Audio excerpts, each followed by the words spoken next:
안녕하세요. 약관과 차트를 보는 박수용 손해사 전사입니다. 오늘은 조윤주 변호사님과 함께 신체 감정이란 거에 대해서 한번 말씀 드려보려고 합니다. 안녕하세요. 네, 안녕하세요. 조윤주 변호사입니다.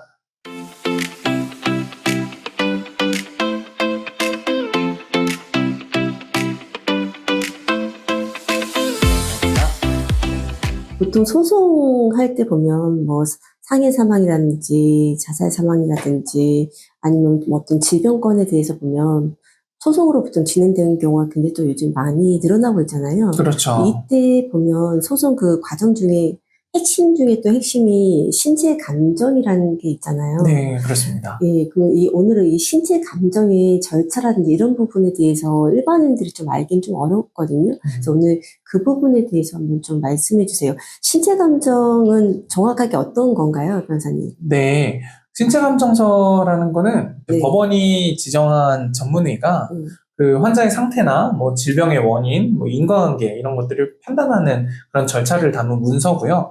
쉽게 말해서 이 질병이 보험금 지급 대상인지 이거를 의학적으로 판단하는 거다 이런 과정이다라고 보시면 되겠습니다. 네, 신체 감정할 때 보면 사실은 되게 중요한 게 이 질문 뒤에 질문이잖아요. 신체 감정서가 아니고 질문 뒤에 질문을 어떻게 던지냐가 되게 중요하잖아요. 그렇죠. 그래서 결국 어떤 결론이 나오느냐가 궁금하실 텐데, 그거는 무엇을 물어보느냐에 직결돼 있을 수밖에 없고요. 결국 질문이 잘못되면 아무리 좋은 자료를 내도 엉뚱한 답변이 나올 수가 있으니, 질문지의 중요성은 아무리 강조해도 지나치지 않습니다. 요즘 보면 많은 분들이 AI 많이 쓰잖아요. 그래서 뭐 네네. 프롬프트를 어떻게 던지냐에 따라서 답변이 달라지시지. 그렇죠. 그렇게 저희가 이해하면 될까요? 정확합니다. 네네. 예, 맞습니다. 그래서 근데 그러면 신체 감정서를 쓸 때 그 잘못된 많은 분들이 실수한다든지 아니면 이렇게 쓰면 안 되는데 이런 부분 말씀해 주실 수 있으실까요? 아까 말씀드렸던 것처럼 질문 구성에 따라서 결과가 완전히 달라질 수 있기 때문에 질문이 잘못되면 당연히 뭐 그 원하지 않는 결론이 나올 수도 있는 거겠죠. 거기서 뭐 예를 들면 실수, 뭐 질문에서 할 수 있는 실수가 뭐 몇 가지가 있을 수 있는데요. 첫 번째로는 너무 추상적인 질문, 뭐 예를 들면 뭐 이 질병과 사망과의 관련이 있나요? 이런 질문을 하시는 경우에는 뭐 그 받으시는 의사 선생님께서도 그냥 보수적으로 판단하실 수밖에 없을 거고요. 두 번째는 핵심 쟁점을 빼먹으면 안 되겠죠. 예를 들면 자살보험금 사건이다. 근데 정신질환 여부라든지 심신미약 상태라든지 이런 부분을 구체적으로 묻지 않고 넘어간다면 당연히 결과 또한 그런 부분들이 누락돼서 나오게 될 거고요. 그리고 뭐 세 번째로는 의학적 근거가 없이 이제 뭐 법률적인 표현만 사용하시는 경우들이 또 종종 있을 수가 있는데요. 의사 선생님께서는 법률 용어보다는 의학적 사실을 중심으로 답변하신다 이런 부분들을 기억하시면 좋을 것 같아요.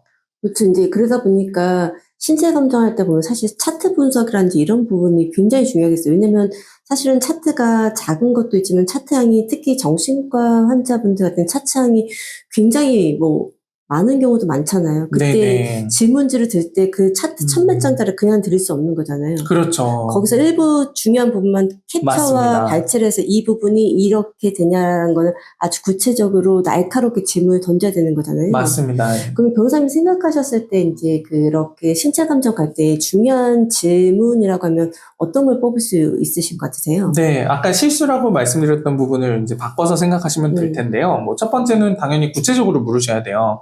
예를 들어서 뭐 어떤 질환이 이 뭐 자살 충동에 뭐 영향을 줄 수가 있는자, 뭐 이런 식으로 묻는다든지 또 단계적으로 구성하는 게 중요한데요. 뭐 예를 들면 질병이 존재했고 증상의 정도가 어떻고 이것이 뭐 판단 능력에 영향이 있어서 사망과의 어떤 인과관계가 있었는지를 물어보는 어떤 그런 단계적인 구성이 중요할 수 있고요.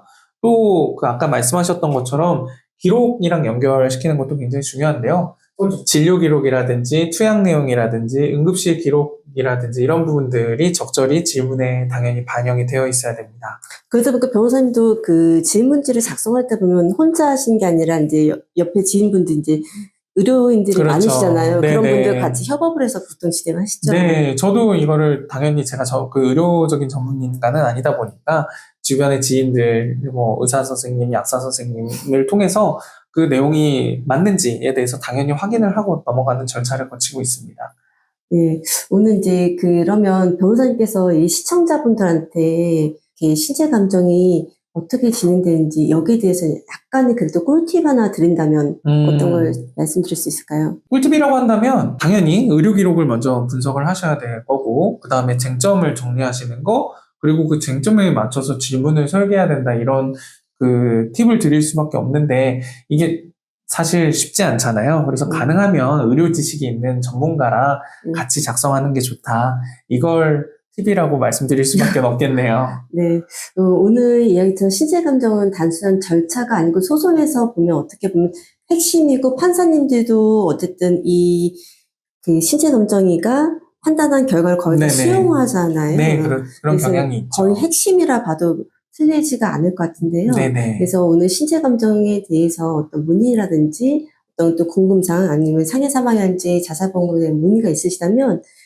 연락처로 연락 주시고 댓글 주셔도 답변 드리겠습니다. 감사합니다. 네, 고맙습니다.